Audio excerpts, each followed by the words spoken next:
Active absorption, सक्रिय अवशोषण।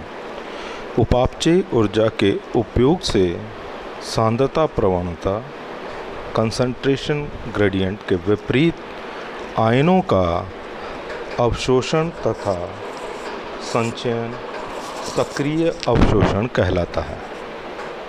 यह सामान्यतः देखा गया है कि पादप कोशिकाएं अपने बाह्य विलयन में उपस्थित खनिज लवणों की तुलना में कई गुना अधिक आयनों का संचयन करती है।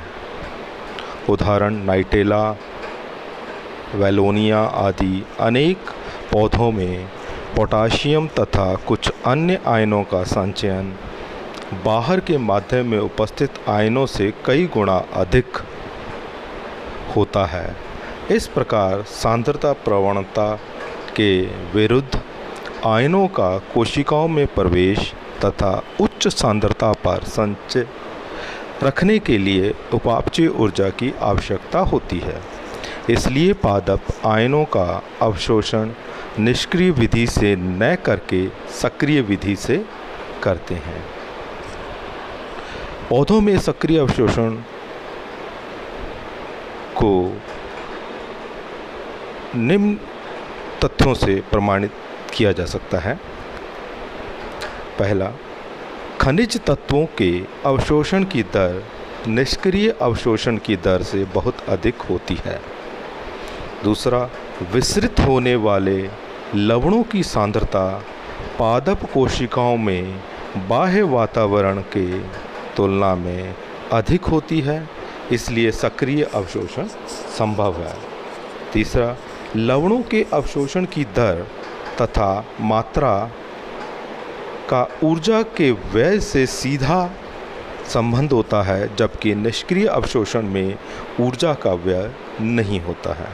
चौथा, श्वसन रोधी यौगिकों की उपस्थिति में लवणों का अवशोषण कम होता है। इस प्रकार ऑक्सीजन न्यूनता में अवशोषण कम हो जाता है। पांचवा, पादप को जल से लवणों की विलयन में स्थानांतरित करने पर श्वसन दर बढ़ जाती है। इस प्रकार लवणों का अवशोषण व श्वसन में सीधा संबंध है। सिक्स्थ लास्ट, अन्य जैविक क्रियाओं फिजियोलॉजिकल प्रोसेस के समान तापमान वृद्धि के साथ आयन अवशोषण दर भी बढ़ जाती है। खनिज तत्वों के सक्रिय अवशोषण की अनेक परिकल्पनाएं दी गई हैं, जिनमें से कुछ निम्न प्रकार से हैं। नंबर 1, कैरियर कंसेप्ट, वाहक संकल्पना। जैसे कि बताया जा चुका है कि कोशिका कला के बाहर का भाग आउटर स्पेस है तथा भीतरी स्थान साइटोप्लाज्म को आंतरिक अर्थात इनर स्पेस कहते हैं। प्लाज्मा कला मुक्त आयनों के लिए अपारगम्य होती है तथा आयनों को बाह्य इनर स्पेस से भीतरी इनर स्पेस में स्थानांतरित करने के लिए वाहकों की आवश्यकता होती है, जो प्लाज्मा कला अथवा कोशिका कला में उपस्थित होते हैं। वाहक संकल्पना को सर्वप्रथम वेंडेने हार्नेट ने 1936 में प्रस्तावित किया था। इसके अनुसार वाहक विशिष्ट कार्बनिक अणु होते हैं जो आयनों को कला में से परिवहन कर कोशिका के भीतर मुक्त करने का कार्य करता है। वाहक प्रोटीन प्रकृति के अणु होते हैं जो आउटर स्पेस के आयन से संयुक्त होकर आयन कैरियर कॉम्प्लेक्स का निर्माण करते हैं। यह सम्मिश्र अपारगम्य क्षेत्र को पार करके आयन को भीतरी इनर स्पेस में मुक्त कर देता है तथा दूसरे आयन से संयुक्त होने के लिए आउटर स्पेस की ओर गमन करता है। आयन वाहक मिश्रण, आयन कैरियर कॉम्प्लेक्स, केवल बाहर से भीतर की ओर गमन करता है तथा आयनों से केवल प्लाज्मा कला की बाह्य सतह पर संयोजित होता है, जिसके फलस्वरूप आयन केवल भीतरी इनर स्पेस में ही संग्रहित रहते हैं। विशिष्ट आयन अथवा आयन समूह के लिए एक विशिष्ट वाहक उपस्थित होता है। वाहक द्वारा आयनों के स्थानांतरण के दौरान ऊर्जा एटीपी का उपयोग होता है। एटीपी की उपस्थिति में वाहक का सक्रियण होता है, अर्थात संरचनात्मक परिवर्तन होता है, जिसके फलस्वरूप यह आयनों के साथ आयन कैरियर कॉम्प्लेक्स बनाता है।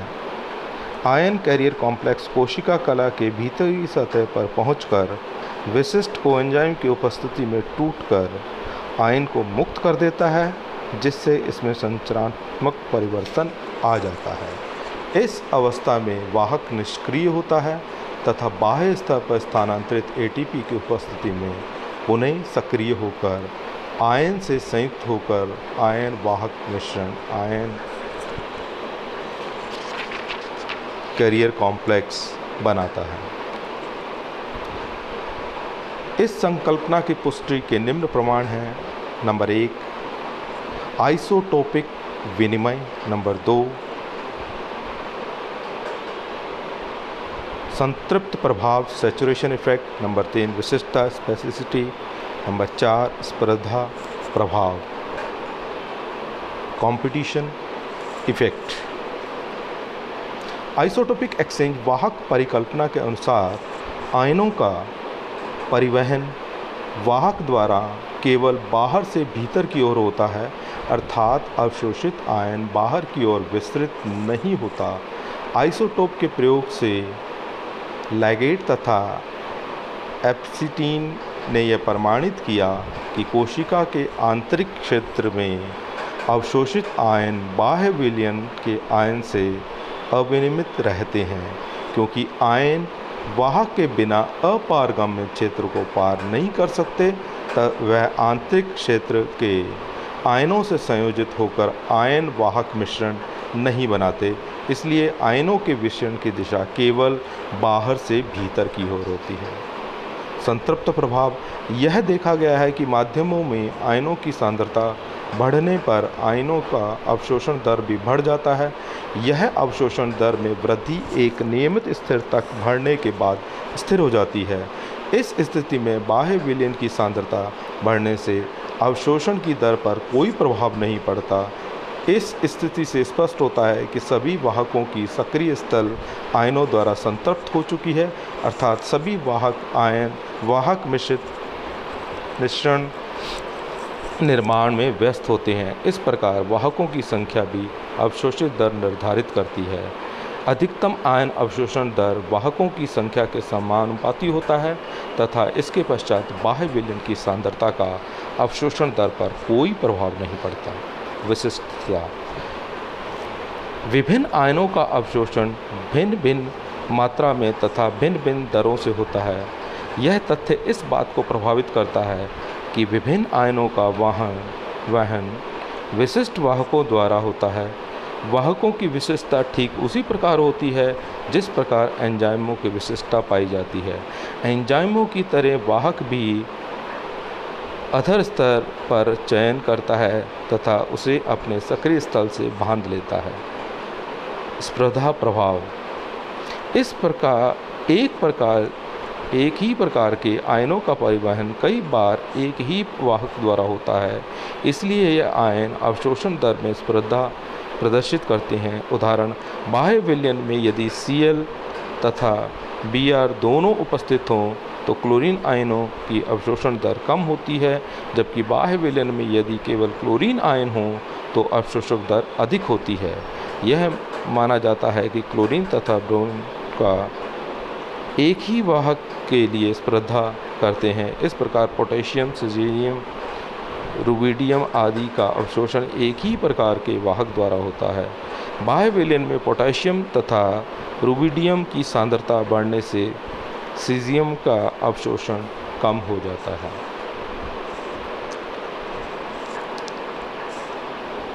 साइटोक्रोम पंप परिकल्पना, साइटोक्रोम पंप हाइपोथेसिस। यह परिकल्पना पहले लुंडेगार्ड तथा वार्स्टोम 1935 द्वारा प्रस्तावित की गई थी। बाद में पुनः लुंडेगार्ड 1955 द्वारा संशोधित की गई है। इस परिकल्पना के अनुसार ऋणायन अवशोषण व श्वसन में सीधा संबंध होता है। लुंडेगार्ड के अनुसार जब किसी पादप को जल से निकालकर लवणों के विलयन में स्थानांतरित किया जाता है तो उस पादप की श्वसन दर बढ़ जाती है। श्वसन दर में यह वृद्धि आयनों के अवशोषण की मात्रा से सीधा संबंधित होती है, जिसे लवण अवशोषण, साल्ट रेस्पिरेशन कहते हैं। इस प्रकार आधार श्वसन में जो वृद्धि ऋणायन अवशोषण के कारण होती है उसे लवण अवशोषण कहते हैं। इस परिकल्पना को लवण श्वसन परिकल्पना, साल्ट रेस्पिरेशन हाइपोथेसिस भी कहते हैं।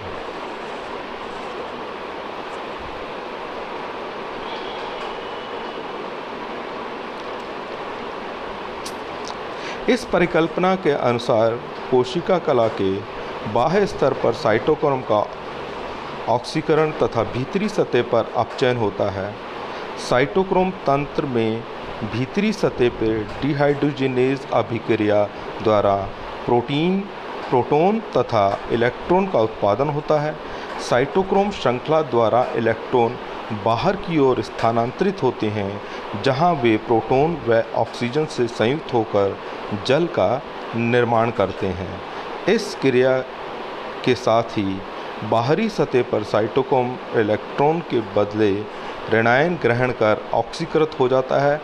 कोशिका कला की भीतरी सतह पर साइटोक्रोम डिहाइड्रोजिनेज अभिक्रिया में मुक्त इलेक्ट्रॉन से संयुक्त होकर अपचित हो जाता है तथा ऋणायन को भी मुक्त कर देता है। यह फिगर 7.3 में क्लियर दर्शाया गया है।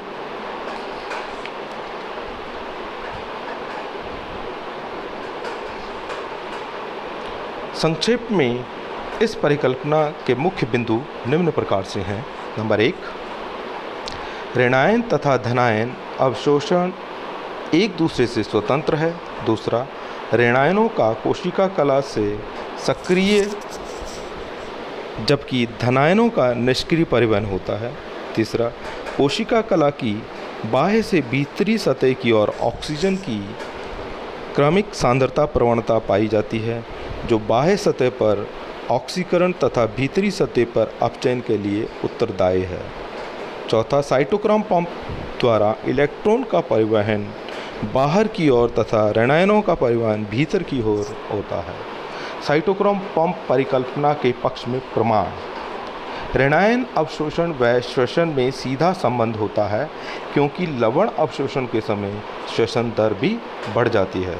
दूसरा, ऑक्सीडेज निरोधक, ऑक्सीडेज इनहिबिटर दोनों प्रक्रियाओं को प्रभावित करता है, जिससे दोनों क्रियाओं में साइटोक्रोम की भूमिका का प्रमाण मिलता है। साइटोक्रोम पंप परिकल्पना के विरुद्ध आपत्तियां: नंबर 1, इस मत के अनुसार केवल ऋणायनों के वाहक होते हैं, धनायनों के नहीं। दूसरा, आयनों के चयनात्मक अवशोषण तथा प्रतिस्पर्धा को स्पष्ट नहीं करता है। तीसरा, कुछ वैज्ञानिकों के अनुसार ऋणायन के समय श्वसन दर का बढ़ना एटीपी उत्पादन के कारण होता है, साइटोक्रोम के ऑक्सीकरण अपचयन द्वारा नहीं।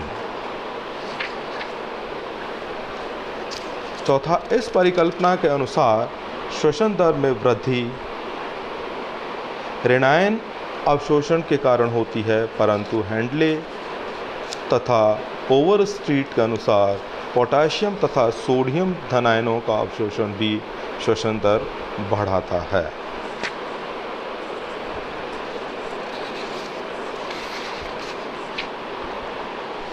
फॉस्फोलिपिड परिकल्पना, फॉस्फोलिपिड हाइपोथेसिस। इस परिकल्पना को बेनेट क्लार्क 1956 ने प्रस्तावित किया था। इसे लेसिथिन चक्र परिकल्पना भी कहते हैं, क्योंकि वाहक लेसिथिन नामक फॉस्फोलिपिड प्रोटीन होता है। लेसिथिन एक उभयधर्मी यौगिक है जो धनायनों तथा ऋणायनों दोनों प्रकार के आयनों के वहन का उत्तरदायित्व निभाता है। लेसिथिन का संश्लेषण तथा जल अपघटन एक चक्रीय क्रम में होता है। यह आउटर स्पेस पर आयनों से संयुक्त होकर लेसिथिन आयन मिश्रण लेसिथिन आयन कॉम्प्लेक्स का निर्माण करता है। इसका कोलिन भाग ऋणायनों को तथा फॉस्फेटाइडिक एसिड भाग धनायनों को ग्रहण करता है। यह मिश्रित भीतरी द्विकस्थल इनर स्पेस पर पहुंचकर अपघटन द्वारा आयनों को मुक्त कर देता है। एटीपी की उपस्थिति में लेसिथिन का पुनः संश्लेषण हो जाता है तथा बाह्य स्तर पर पुनः आयन परिवहन के लिए उपलब्ध हो जाता है।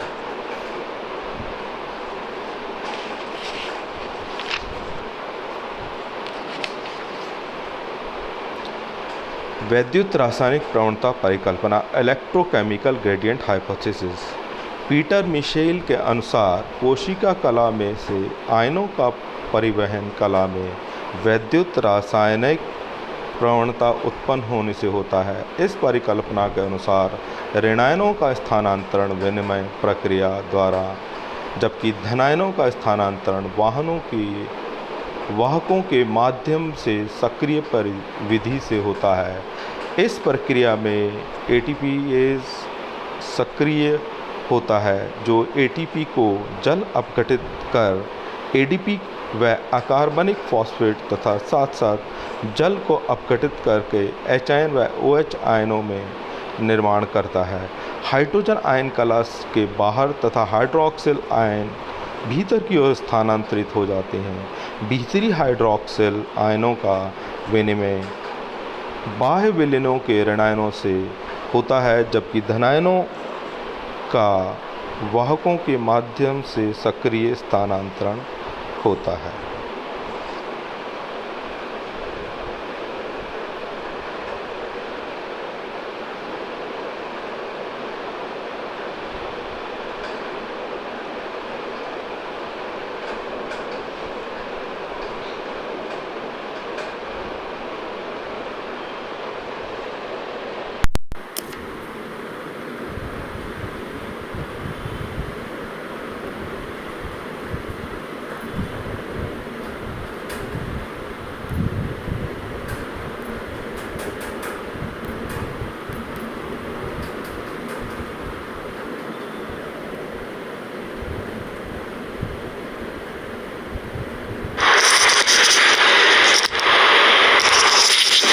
खनिज लवणों का अवशोषण